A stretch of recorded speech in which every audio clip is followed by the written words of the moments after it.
Has Franklin Armory gotten rid of SBR regulations as we know it? I'm going to explain this to you guys because I've seen some stuff out about it and I don't think anybody explains it very well. When I look at the comments on some other people's videos, a lot of people don't seem to understand what this really means and how it works. So what I'm talking about is the Franklin Armory Antithesis. It is, by all accounts, if you look at it, a 5.56 SBR. But it's not an SBR and it transfers on a regular 4473 just like any non-NFA firearm. How did they get around this? It's got a short barrel, rifled bore, a stock, vertical foregrip, all of the things that you would normally associate with NFA regulations with having to register an SBR.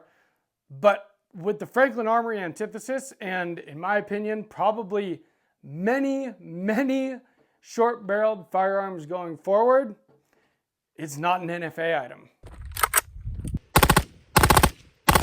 So what do I mean by this? Well, Franklin Armory has been fighting this battle with the ATF for over 8 years. They've spent over $1 million fighting them, and they are doing the good work for the rest of us, for gun rights, and for gutting the NFA, which has been kind of like the biggest goal forever. Now, of course, this has nothing to do with suppressors, but short-barreled rifles, which are the other very popular NFA item. I've got a bunch of SBRs behind me, and every one of them cost me $200 for a tax stamp, fingerprinting, mug shots, registration, the whole deal, which is totally unconstitutional. Franklin Armory, to their credit, they love just trolling the ATF. I think they were the first guys that came out with the binary trigger, which of course follows the statutory definition of semi-automatic. Single function of the trigger, single round. But their whole point in that was to get as close as you could to a full auto kind of firing rate. Now we have FRTs and super safeties, but at the time that was a big deal. Then they put out, I think it's called the Reformation, which was again, if you looked at it, it looked like an SBR, but it didn't have a rifled bore. It had straight lands and grooves. And so by the definition, it wasn't an SBR. Well, part of the definition of SBR has to do with a single projectile firing out of a rifled bore. Well, the Antithesis, they're chambered in 5.56, so you would think single projectile out of a rifled bore. But what they also sell on their website on the Antithesis page is a multi-projectile assembly. And Franklin Armory is saying that they are going to license this technology to other manufacturers, which I think is very cool. Maybe Rare Breed should take note on that. A lot of people think that that is a very cool move on their part. Well, when I first started hearing about this, I'm like, what technology? A 5.56 chambered AR? Like, everybody makes that already. What I think that they're talking about is that multi-projectile assembly. Thing is most of the videos I've seen on this matter, they keep explaining it as in a 45 long Colt 410, because that is a firearm that can shoot 45 long Colt, single projectile, rifled bore, but 410, which is a shot shell, you know what I mean? So it's like they get around those short-barreled firearm, SBR, SBS kind of stuff, because they can also fire something with multiple projectiles. And so I was kind of wondering when I was seeing other videos about this, like, these are not chambered in 45, they're chambered in 5.56. They can make them in multiple chamberings. But the ones that I've seen are chambered in 5.56, and they are shipping right now. You can buy them off Franklin Armory's website. They're shipping to your local FFL, probably. They're trying to get them out because they've been working on this and fighting it for 8 years. And so I was kind of wondering why everybody's talking about this 45 410 thing when that's not what they're chambered in. And so there's a lot of confusion, it seems like, in the comment sections on these other videos. And what it is literally this multiple projectile assembly that makes it able to fire more than one round down a rifled bore, or more than one projectile, I should say. So this video is sponsored by Aura. In much the same way as the Franklin Armory Antithesis gets around, the bad stuff when it comes to firearms ownership, meaning NFA regulations, Aura gets around the bad stuff when it comes to the internet. There's a lot of great things about the internet, but there's a lot of baggage that comes with it these days too, such as scammers, spam, stuff like that. People trying to take advantage of you rather than just going to work and earning their own money the honest way. Well, Aura takes care of that for you, and they do it all for $12 a month. But you can try it out absolutely free if you use my link, aura.com/sawtooth-tactical. First link in the description. Try it for 2 weeks and see if you like it or not. What the Aura will do for you is they will go out and they will scour the entire internet and find anywhere where your data has been leaked and is being sold to scammers and spammers by data brokers who are making billions of dollars a year selling your personal data and information. Well, they submit professional opt-out requests on your behalf, and by law, those data brokers have to comply with those opt-out requests. As soon as Aura does this, you stop getting spam calls and spam emails and texts. Nobody can find your information to scam you anymore. It is honestly, it's a big deal. It's really sweet, and they continue to do that. Google your name, and I bet you'd be surprised what comes up. I sure was. But Aura, within the first couple days of getting it, they got rid of all of my information that was out there, which is awesome. They also take care of all of your other online security at the same time. All of the things that you would pay for individually and cost you a lot of money, Aura does it all for $12 a month. But again, try it out absolutely free for 14 days. That's 2 weeks at aura.com/sawtooth-tactical. There has been a major update in this story that I had to add to the video at the last minute. See, I have a real job, and so I have to record these videos ahead of time. I recorded this on Thursday. On Friday, my cousin was texting me about the Franklin Armory Antithesis, asking me what my thoughts were on it. And he tells me, well, when you go to their website now, it's gone. And he's absolutely right. It has a 404 not found. Well, I looked deeper into it, and it turns out that the ATF basically rescinded their open letter that made these things totally legal and not NFA items. The ATF, what they said is that the settlement only applies to the 410-45 long Colt version that they originally made, and does not apply to the 5.56 chambered firearms. I gotta be careful what I say there. Even though they have these multi-projectile things. So right now, Franklin Armory has taken down all of the videos that they put out on YouTube.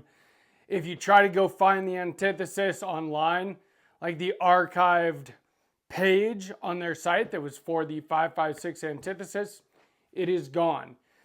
Crazy thing is, they sold a shitload of these as soon as this came out, like sold out. And so Franklin Armory is offering RMAs and a full refund to anybody that bought them. Now, I think if you did buy one, you could still just SBR it, I think. But at the same time, that defeats the whole purpose. All the people that bought them, I'm sure they bought them because they didn't have to SBR them. So Franklin Armory is probably going to be eating a lot of this right now. Thing is, though, is as far as the way that I looked at the ruling, I think if they do have to go back to court on this, that they probably will win. And so I'm keeping this video up because I do believe that the rest of the video still remains true if they go back and win this. Now, Franklin Armory has said that they're trying to work with the ATF and find a solution that does not involve more litigation.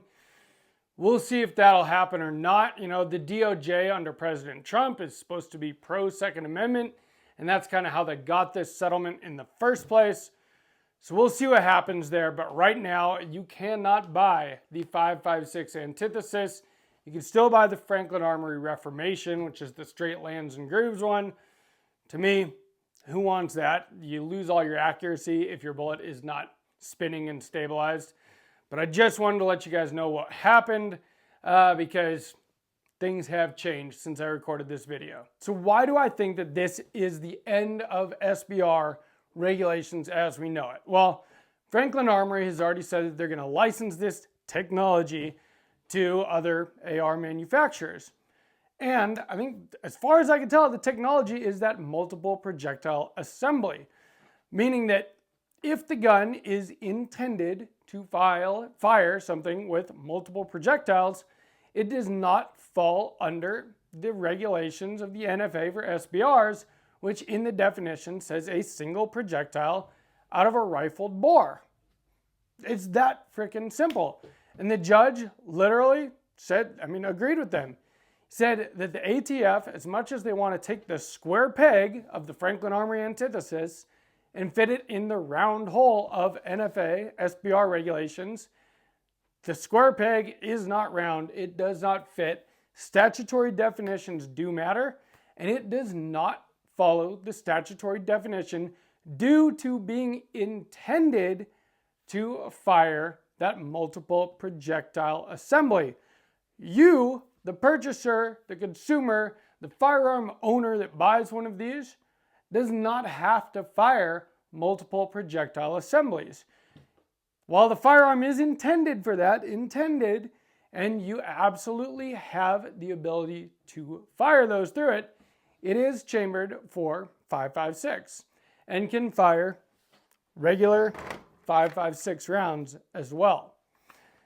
The reason I think that this is the end of regulation of SBRs as we know it, it's probably going to take a little time for all these other manufacturers to catch on if it's something that they feel like doing, is that they can all say that their short-barreled 5.56 firearms with stocks on them are intended to fire not only 5.56 but also the 22 caliber multiple projectile assemblies, meaning that it's not only designed and intended to fire a single projectile out of a rifled bore, therefore it is not an SBR. I hope that I explained that clear enough because I didn't feel like other videos were explaining it very well. A lot of people seem to think that it meant that these were chambered in 45 so that they could fire 410. And you're like, why would anybody want that? And then they look at the website and the rifles are actually chambered in 5.56. So like, how does that fit? Well, that's why, because they came up with these multiple projectile assemblies. Pretty freaking cool. And also when I think about it, so like I've always wanted to build like a Ruger 1022 suppressed SBR. Well, it shouldn't have to be an SBR because there's such a thing as like 22 snake shot, rat shot, that fires multiple projectiles down the rifled bore. So I think if you apply this, logic across the board, there are a lot of guns with short barrels that you could easily argue do not fall under the purview of the NFA under regulations as SBRs because they can be intended to fire multiple projectiles. Now, I do think that the manufacturer has to state that it is intended to fire multiple projectile assemblies. And so that's where that licensing comes in and all of that. But while I can't see the future, I do believe that many manufacturers will see this as an opportunity to, save their customers from having to pay for SBR tax stamps or having to run pistol braces, not be able to put a vertical foregrip on a gun just by building guns and intending them from the get-go, from the manufacturer, to fire multiple projectile assemblies. I've said that like 20 times now, multiple projectile assembly. Hopefully this makes sense to you. If you have any more questions, let me know down in the comments. I'd be happy to answer them. I think that this is a much bigger deal than I initially thought when I first heard of it. I was kind of like, okay, I thought it was like their Reformation, which is, it's a cool idea and it's trolling the ATF, but like straight lands and grooves, you need rifling to stabilize, especially a fast round like 5.56, especially at distance. So I thought that this was just something that was kind of like not a very serious firearm until I looked deeper into it, and this is actually a really big deal. Let me know if you guys agree with me down in the comments. Ask me any questions you want to. If you enjoyed this video, please give me a like. Make sure you're subscribed. And from Sawtooth Tactical, stay strapped or get clapped.